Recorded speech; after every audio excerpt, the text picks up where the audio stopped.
The building just exploded on the second floor. A gas explosion shook the heart of historic Anacostia this morning, leaving one person injured. DC Fire says they first got a call of a gas leak at around 9:30.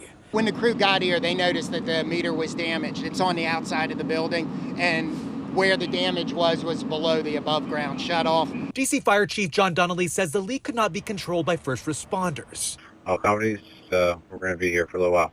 We believe that the gas leak happened after a vehicle struck the gas meter during some normal operations, but that's still being investigated. DC Fire immediately evacuated the 1200 block of Marionberry Avenue Southeast.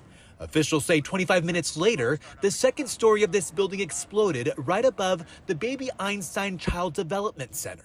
It does look like you still have active fire in that walkway. Then later, a second explosion completely destroyed the Danakil convenience store next door, sending debris flying and injuring a person across the street. When I saw the building itself, my mouth fell open because if the children had been in that building, they would have very definitely been impacted by that explosion. So we're just grateful to the firefighters for making the necessary and quick decision. Alpha side is blowing. Mothers were reunited with all 16 toddlers that were kept warm inside the DC smokehouse. Oh, wave at the camera.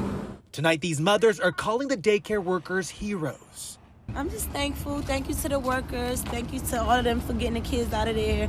Thank you to DC Smokehouse for allowing them to come over there and, get away from the fire and stuff. So I'm real thankful. I mean, when you first heard about what was going on as a mom, what goes through your head? I was scared. I dropped everything and I just had to get over here. I'm just glad. I was so worried. I was scared.